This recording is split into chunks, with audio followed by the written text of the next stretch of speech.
السلام علیکم۔ امید کرتی ہوں آپ سب ایمان اور صحت کی بہترین حالت میں ہوں گے۔ آج کا ٹاپک جس پہ میں بات کرنے جا رہی ہوں وہ ہے ذکر۔ حضور اقدس صلی اللہ علیہ وآلہ وسلم کا ارشاد ہے کہ قیامت کے دن ایک آواز دینے والا آواز دے گا کہ عقل مند لوگ کہاں ہیں؟ لوگ پوچھیں گے عقل مندوں سے کون مراد ہیں؟ جواب ملے گا وہ لوگ جو اللہ کا ذکر کرتے تھے، کھڑے اور بیٹھے اور لیٹے ہوئے، یعنی ہر حال میں اللہ کا ذکر کرتے رہتے تھے، اور آسمانوں اور زمینوں کے پیدا ہونے میں غور کرتے تھے اور کہتے تھے کہ یا اللہ، آپ نے یہ سب بے فائدہ تو پیدا ہی نہیں کیا، ہم آپ کی تسبیح کرتے ہیں، آپ ہم کو جہنم کے عذاب سے بچا لیجئے۔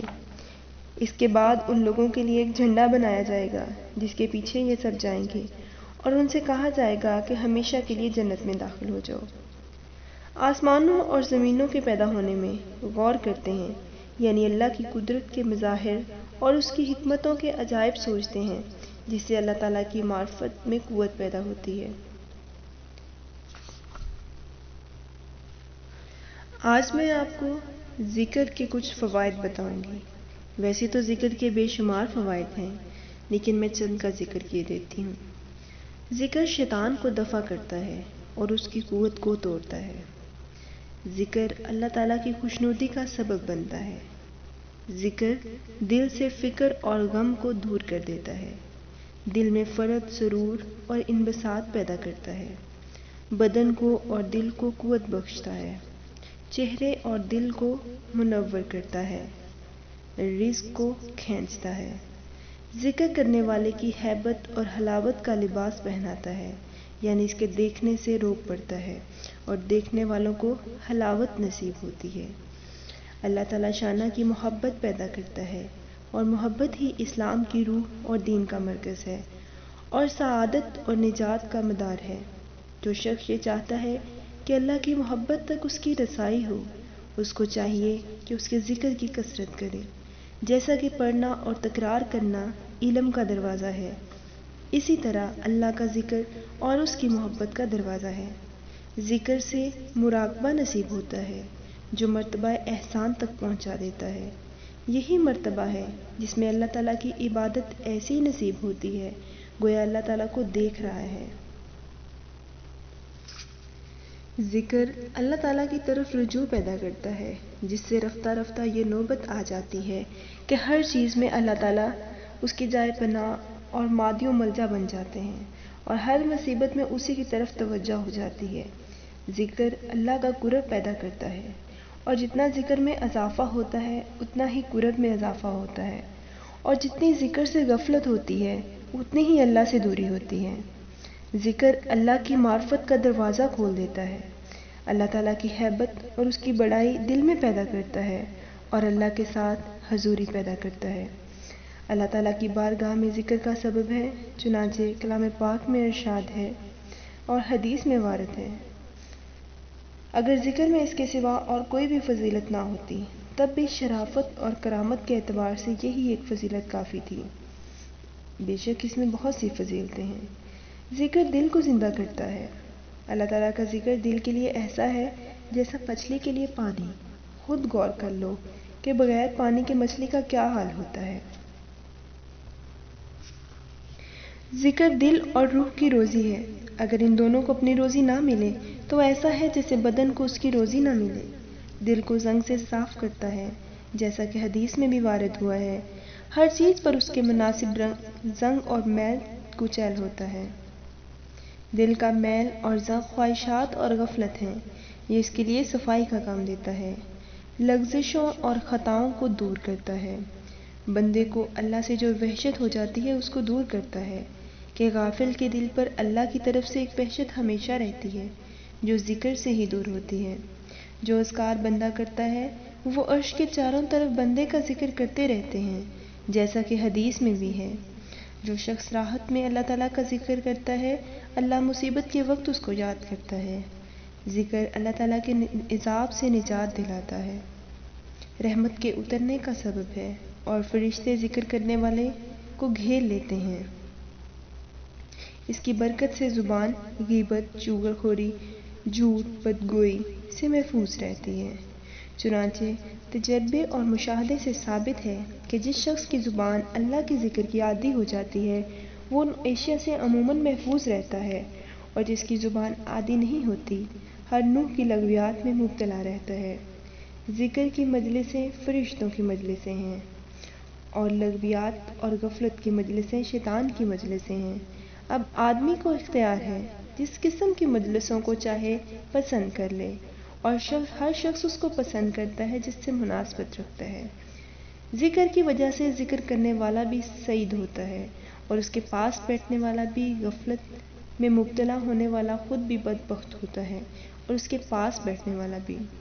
قیامت کے دن حسرت سے محفوظ رہتا ہے، اس لیے حدیث میں آیا ہے کہ ہر وہ مجلس جس میں اللہ کا ذکر نہ ہو قیامت کے دن حسرت اور نقصان کا سبب ہے۔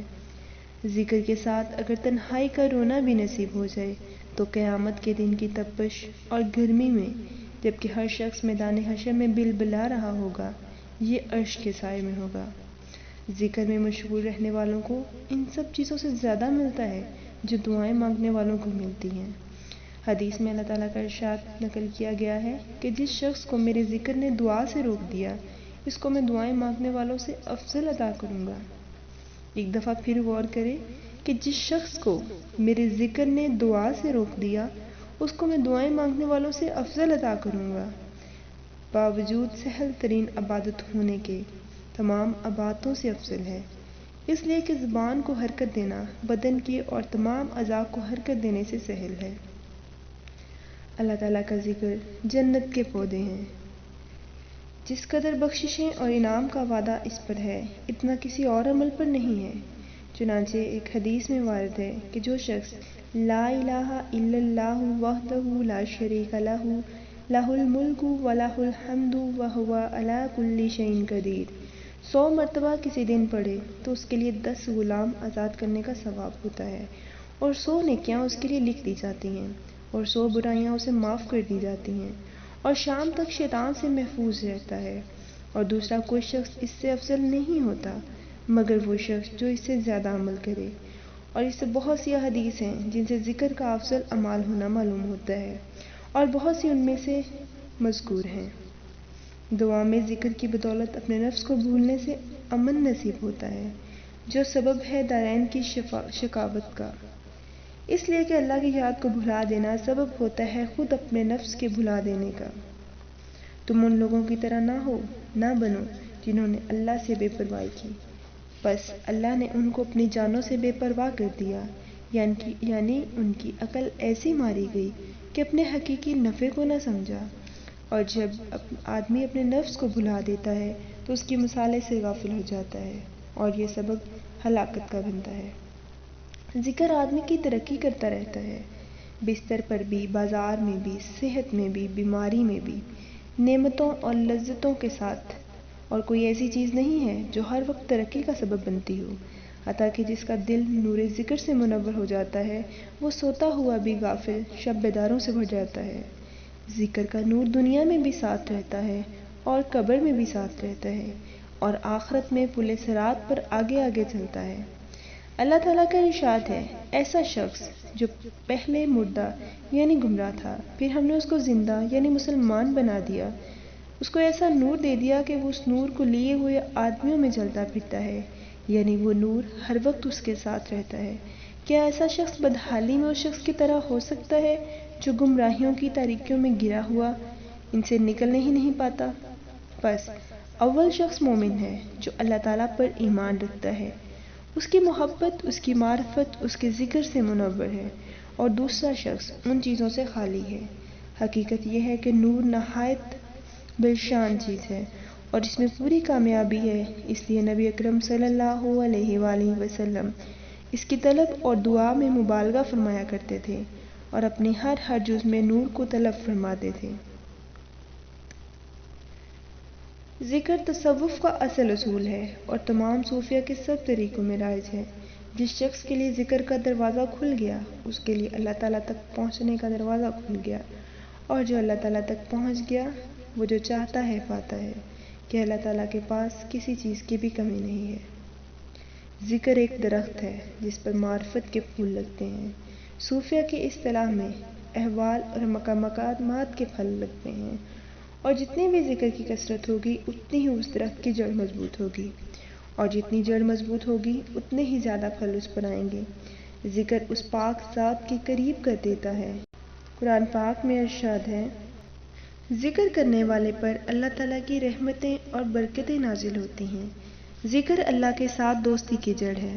اللہ کے نزدیک پرہیزگار لوگوں میں زیادہ معزز وہ لوگ ہیں جو ذکر میں ہر وقت مشغول رہتے ہیں، اس لیے کہ تقویٰ کا منتہا جنت ہے اور ذکر کا منتہا اللہ کی معیت ہے۔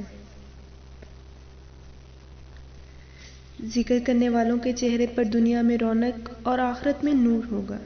زبان جتنی دیر ذکر میں مشغول رہے گی، جھوٹ، غیبت وغیرہ سے محفوظ رہے گی، اس لیے کہ زبان چپ تو رہتی ہی نہیں، یا ذکر اللہ میں مشغول ہوگی، ورنہ طرح طرح کا حال ہے کہ اگر وہ اللہ کی محبت میں مشغول نہ ہوگا تو مخلوق کی محبت میں مبتلا ہو جائے گا۔ شیاطین آدمی کے کھلے دشمن ہیں اور ہر طرح سے اس کو وحشت میں ڈالتے رہتے ہیں اور ہر طرف سے اس کو گھیرے رکھتے ہیں۔ جس شخص کا یہ حال ہو کہ اس کے دشمن ہر وقت اس کا محاصرہ کیے رہتے ہیں، اس کا جو حال ہوگا ظاہر ہے، اور دشمن بھی ایسے کہ ہر ایک ان میں سے چاہے کہ جو تکلیف بھی پہنچا سکوں پہنچاؤں۔ ان لشکروں کو ہٹانے والی چیز ذکر کے سوا نہیں ہے۔ بہت سی احادیث میں بہت سی دعائیں آئی ہیں جن کے پڑھنے سے شیطان قریب بھی نہیں آتا، اور سوتے وقت پڑھنے سے رات بھر حفاظت رہتی ہے۔ اور آخر میں ذکر کے حوالے سے ایک آیت اور ایک حدیث کے ساتھ آپ سب سے اجازت چاہوں گی۔ آیت ہے جس کا میں ترجمہ کیے دیتی ہوں، بس تم میری یاد کرو، میں تمہیں یاد رکھوں گا، اور میرا شکر ادا کرتے رہو اور نہ شکری نہ کرو۔ پھر جب تم حج کے موقع میں عرفات سے واپس آ جاؤ تو مزدلفہ میں ٹھہر کر اللہ کو یاد کرو، اور اس طرح یاد کرو جس طرح تم کو بتلا رکھا ہے۔ در حقیقت تم اس سے پہلے محض ناواقف تھے۔ پھر جب تم حج کے اعمال پورے کر چکو تو اللہ کا ذکر کیا کرو، جس طرح تم اپنے آباء و اجداد کا ذکر کیا کرتے ہو کہ ان کی تعریفوں میں رطب اللسان رہتے ہو، بلکہ اللہ کا ذکر اس سے بھی بڑھ کر ہونا چاہیے۔ پھر جو لوگ اللہ کو بھی یاد کر لیتے ہیں ان میں سے بعض تو ایسے ہیں جو اپنی دعاؤں میں یوں کہتے ہیں، اے پروردگار ہمیں تو دنیا میں ہی دے دے، سو ان کو جو ملنا ہوگا دنیا ہی میں مل جائے گا، اور ان کے لیے آخرت میں کوئی حصہ نہیں۔ اور بعض آدمی یوں کہتے ہیں، اے ہمارے پروردگار ہم کو دنیا میں بھی بہتری عطا فرما اور آخرت میں بھی بہتری عطا کر، اور ہم کو دوزخ کے عذاب سے بچا۔ سو یہی ہیں جن کو ان کے اعمال کی وجہ سے دونوں جہاں میں حصہ ملے گا، اور اللہ جلد ہی حساب لینے والا ہے۔ حدیث نبوی ہے کہ حق تعالیٰ فرماتے ہیں کہ میں بندے کے ساتھ ویسا ہی معاملہ کرتا ہوں جیسا کہ وہ میرے ساتھ گمان رکھتا ہے، اور جب وہ مجھے یاد کرتا ہے تو میں اس کے ساتھ ہوتا ہوں۔ بس اگر وہ مجھے اپنے دل میں یاد کرتا ہے تو میں بھی اس کو اپنے دل میں یاد کرتا ہوں، اور اگر وہ میرا ذکر مجمع میں کرتا ہے تو میں اس مجمع سے بہتر یعنی فرشتوں کے مجمع میں جو کہ معصوم اور بے گناہ ہیں تذکرہ کرتا ہوں۔ اور اگر بندہ میری طرف ایک بالشت متوجہ ہوتا ہے تو میں ایک ہاتھ اس کی طرف متوجہ ہوتا ہوں، اور اگر وہ ایک ہاتھ بڑھتا ہے تو میں 2 ہاتھ ادھر جاتا ہوں، اور اگر وہ میری طرف چل کر آتا ہے تو میں اس کی طرف دوڑ کر چلتا ہوں۔ اللہ تعالیٰ ہمیں ذکر کرنے کی توفیق عطا فرمائے، آمین ثم آمین۔